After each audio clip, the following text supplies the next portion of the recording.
Hi all, welcome back to my channel. My name is Ivana. I like to read. Today I'm gonna talk to you about the books that I read in the month of March. Now I'm not gonna lie, I've been putting this off for a long time. I feel like the winter months were so dreary and sad, and honestly March felt like I was sleepwalking. I feel like I've only just woken up and we're in April. I don't have categories for these books this time, and I'm just gonna share them to you in the order in which I wrote them in my reading journal. We're gonna get started with the first book. Hope you're comfy. I hope you've grabbed a bevy. This is Diet Dr. Pepper. Full disclosure, I just had a coffee. And yeah, let's talk books. So the first book that I read in March was Sugar Baby by Celine St. Clair. Honestly, I was so looking forward to this one. It felt like it would be a romp. I talked about this in my library haul video, talking about how excited I was about it because I thought it would be fun. It's about a 21-year-old biracial young woman living in the UK who turns to sex work after cleaning houses for a living and not being able to afford much. She gets offered this opportunity to become a sugar baby. What it did well was its portrayal of what it's like to grow up in a religious household, the guilt that you feel with religion, wanting to break free from your parents' expectations. Honestly, for most of the book, I was a little bit bored. I was glad to learn more about the intricacies of sex work, especially as it pertains to women who are not white and women of different socioeconomic statuses, and the exploration of women's agency within sugaring. But at the end of the day, it just kind of felt flat for me, especially the ending. Agnes is the main character. I really wanted to root for her, but I just didn't agree with how it ended. Not that you have to agree with the character's choices. I felt like this book just didn't have a satisfying ending. Maybe this book just wasn't for me, and that's okay. I want to read more books about women in their 30s. So if you have any recommendations for that, please let me know in the comments. I know that I say that I can't get enough of coming of age stories. I don't know that this was a coming of age story. I don't think it was, but the whole blowing up your life and making bad decisions plot is getting old for me. So yeah, this was just okay. Thank you so much to Libro FM for sending me an advanced listener copy of this, because I don't think I would have finished it if I only read it physically from the library. I only put 2 sad little tabs on this one. The next book that I read, actually I really enjoyed, which might be the wrong word to use, but it was a book that was really thought-provoking and that has stuck with me and that I still think about, and it is Minor Detail by Adania Shibli. I had the pleasure of buddy reading this with Temi, who has her own channel and is a PhD student and a booktuber. It's a short but really powerful book. I feel like a lot of people have been talking about it. Libro FM offered it for free for a weekend just to raise awareness. It's a Palestinian book. It was originally written in Arabic and it got translated into English recently, I believe. This book follows 2 characters. One of them is an Israeli soldier a year after the Nakba in 1949, and this was as the Israelis were celebrating what they call the War of Independence. The first half of the book is just following the soldier. It's very this happened and this happened, and it's very descriptive and very immersive, very cold, meaning very unfeeling. During this first part of the book, we learn about a girl who was brutally assaulted, and I want to say more, but that's all I'm going to say about that part because I don't want to give anything away. And the second part of the book focuses on a Palestinian journalist. It's set in modern day, which I guess it wouldn't be modern day right now because Palestine is even more in shambles and things are just awful right now. They were awful before, but they're way worse now. So she learns about the sexual assault that happened and she gets caught up in this seemingly minor detail, and we get to follow her as she investigates it. The perspectives in this story are so believable. Both perspectives are very lyrical. They're very distinct voices though, and it's just flowery enough that it's not annoying. I really felt like I was there with those characters. It was an experience that really sucked you in, this reading experience. I loved, maybe loved isn't the right word, but I really felt at the edge of my seat the entire time I was reading. It was creepy. It was mysterious. I just wanted to know what was gonna happen. It was really messed up to be in the head of a Zionist. He just kept talking about enemies and defense when really they're the ones invading a land. I also loved the focus on the seemingly minor things that are actually not so minor. I feel like we take a lot for granted in our everyday lives, and life under occupation was wild for Palestinians and continues to be even wilder and horrific. Just knowing that they have to carry their ID cards wherever they go. The Israeli soldiers remind them, this building nearby is gonna get bombed, so please keep your windows open so that they don't shatter when the explosion hits. Seeing what becomes normalized when you're under occupation. I also like the ideas of borders and how so many borders are human-made and how Israelis just continuously tried to erase Palestinians off the map. I also like the exploration of borders between public and private life and constantly living on the edge and not knowing when are you overreacting. People under occupation are constantly living on the edge, and so that was really harrowing to read about. I thought the ending was really abrupt, and I feel like it couldn't have ended any other way. So I guess thinking back on it, it really left an impression on me. So it was a tough book to read, even though it was really short, and I cannot recommend it enough on audio. It's really good. So the next book I read, I'm going to talk about briefly. It is my YA book for the month, and it was I Hope This Doesn't Find You by Ann Liang. I was supposed to buddy read this book with Monika from Dog-Eared Musings, and I actually don't know if she picked it up, but I talked about it with Kriti. In spite of me being a zombie, I feel like one thing that I can always count on is my bookish friends to just be there to chat about books whenever. I love bookish friends and how they just let you let your freak flag fly. Like, you can obsess over like little moments, little sentences or characters, and they just get you. So I feel so lucky to have so many bookish friends in my life, but I digress. So I really needed an escape and I decided to read this book. I feel like I have been turning a lot to audiobooks because I really sometimes can't cope with life. So audiobooks are just good background noise and they really help. So this book follows an overachieving girl named Sadie. She's a high school junior or senior, I can't remember. She's older. She is just always trying to please people and please her teachers, and the way that she copes with holding so much in and not like lashing out at people who are clearly using her for homework or people who say shady things. She writes all of these emails where she just trashes people and she leaves them as drafts on her Gmail, and one day she leaves her computer unattended and lo and behold, all of these messages have been sent. So her teachers get the messages, her bullies get the messages, this guy that she doesn't like, it's a romance, this guy that she doesn't like who's her academic rival gets all of these emails like from way back when, because she's been writing these emails for a long time and she has to deal with the consequences. So it kind of sounds a little bit like To All the Boys I've Loved Before, but more digital. I really love the first half of the book because I love angst, but the book just kind of fell flat for me because it became more about the romance and less about her. And I know that I was signing up for that, but the romance was kind of boring and I don't know, it just didn't feel polished. I have more faith in YA than this. And I've read her previous books. I think I read I'll Give You the Sun. That one was really fun to read as well, but it wasn't a favorite or anything. I heard that one of her other books is even better, and I'm gonna show it over here because I can't remember the title. So maybe when I'm in the mood for a YA, I'll read that one. But yeah, that one was just okay. The next book I read was this one, Days at the Morisaki Bookshop. And this book, honestly, I liked it a lot more than I was expecting. I tabbed the bejesus out of it. I feel like I read it at the right time. And let's just get the bad stuff out of the way. Is this book inconsistent? Yes, absolutely. So inconsistent. Does it feel super disjointed, especially at the end? Yes. But at the end of the day, I felt it deep in my core. I love the things it had to say. I really like the slice of life and the setting. So let's back up and let me tell you what it's about. This book follows a girl named Takako, and she is 25 years old. She's dating this guy. She thinks he's gonna propose, but guess what? He's actually been dating somebody else, another coworker who is more successful than she is for the longest time. And she falls into a deep depression. Obviously, they break up and she is just stuck at home. I think she quits her job. So her mom talks to her uncle, and her uncle owns a shop in the Jimbochoyo book district, which I'm probably butchering, so I'm sorry. This is basically a neighborhood in Tokyo that just has like a street full of bookshops. It's heavenly. I'll insert some pictures. I would love to visit Japan, period, but I would absolutely love to go to this book district. He offers her a room that's like above the bookstore in exchange for work, and so she decides to work there, and she slowly comes into her own and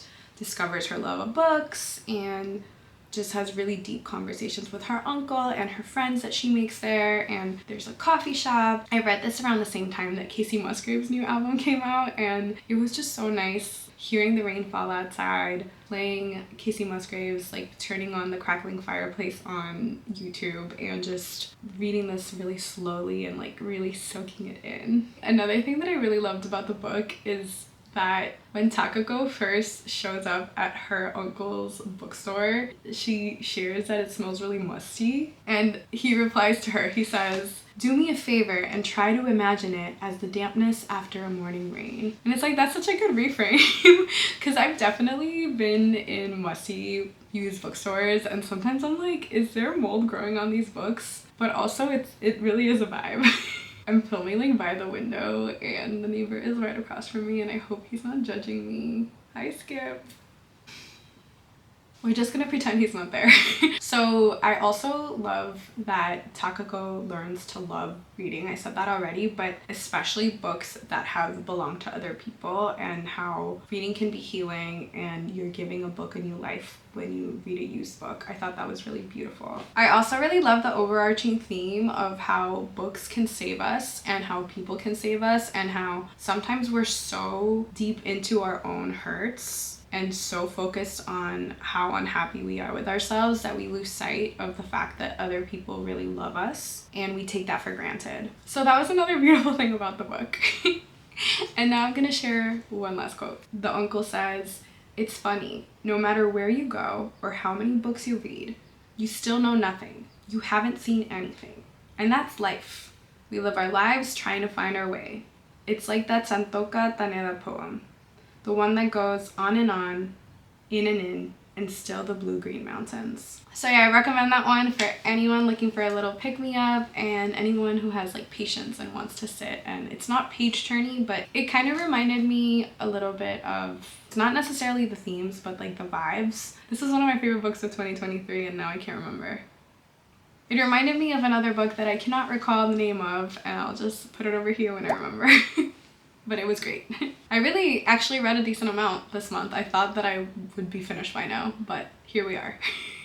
The next book I want to talk about was my biggest disappointment of this month, and maybe so far this year. And it is Interesting Facts About Space by Emily Austen. Now, I checked this book out from the library and I returned it. It's been a while. And I also listened to it, and I can't remember, I think I listened to it on Everend. And I honestly felt like this book was so overhyped. A lot of people loved Everyone in This Room Will Already Be Dead, and I think I tried listening to that one and I just didn't vibe with it. So I DNF'd that one a while back. According to my notes from my journal, I was over this book 15% of the way through, and yet I still continued. This story follows a space-obsessed woman named Enid, and she's awkward, she's neurodivergent, she's 20-something, she's white, she's navigating dating and her fear of bald men, she's obsessed with true crime. She tells us this 1,000 times that she's obsessed with true crime because that is her way of self-soothing. There's a lot of over-explaining, there's a lot of repetition in this book. Maybe it's part of her as a character, but I just felt like the crafting of this book was very simple, and I could see how hard Emily Austen worked on this, and not in a good way. I feel like it didn't feel seamless. But let's back up and let's talk about what I actually liked about the book. So this book was very funny at times. There's a line that like made me laugh out loud, and it was, "I think that if there were no one else alive, I wouldn't clean my house. I would pile garbage everywhere. I would collect wrappers, acorns, and rocks, and hoard them around me like a dirty ferret. If I existed alone, I doubt I would wash my hair. I would shave my head. I would perch on a hill of my own trash, naked." Me too, Enid, me too. I also liked that she had a sleeve, a tattoo sleeve of different anthropomorphic rats wearing Victorian dresses. I thought that was really funny, and that was like a really good idea for a tattoo sleeve. But yeah, other than that, I didn't like much. Like I said, there was a lot of telling and not showing. It just felt very amateurish. It felt like I was reading a draft many of the times, and I don't like when things are spelled out for me as a reader. I like to do a little more work than that. And the premise was so promising, you know?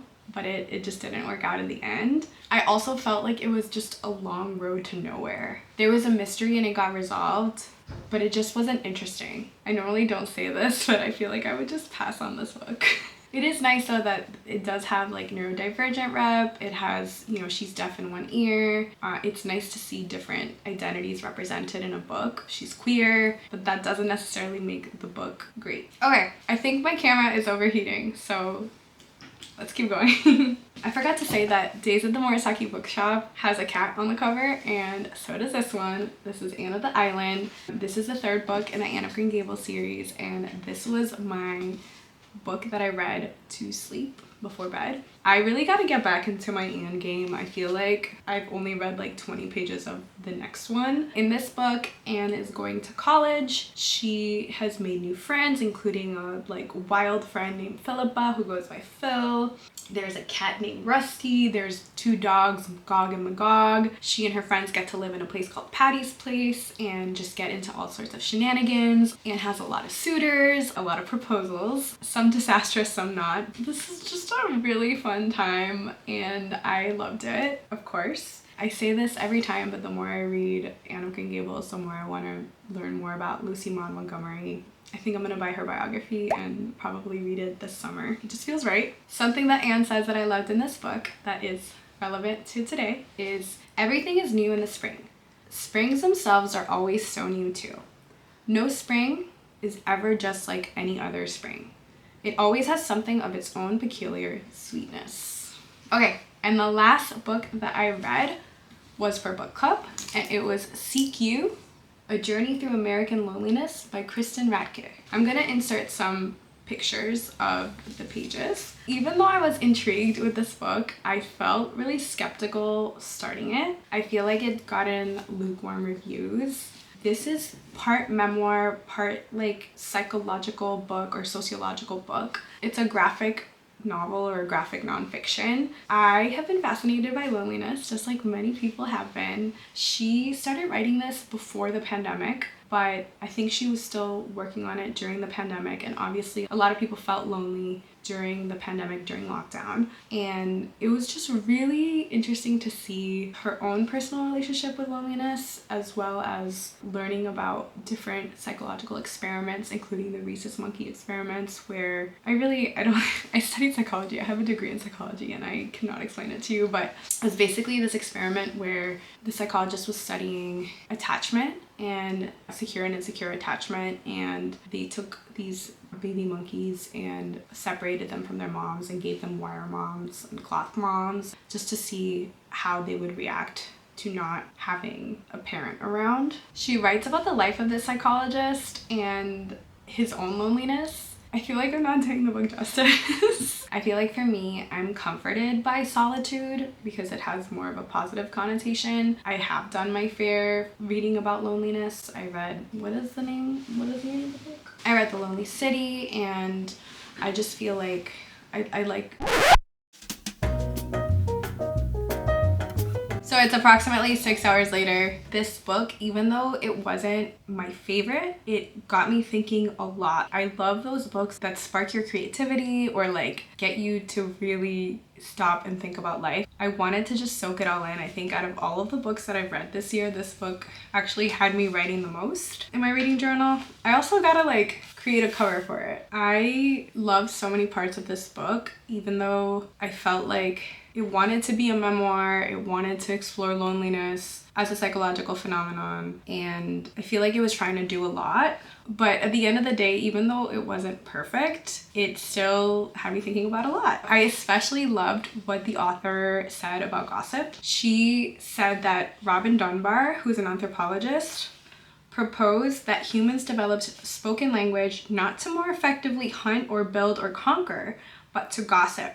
She likens gossiping amongst humans to grooming amongst primates, in that it creates bonds. So as a lover of gossip, as a chismosa, as a bochinchera, I love this little tidbit because I love bonding with my fellow human beings. I also feel like she just dropped so many gems related to loneliness. She said things like, loneliness is often exacerbated by a perception that one is lonely while everyone else is connected. It's exaggerated by a sensation of being outside of something that others seem to be on. A family, a couple, a friendship, a joke.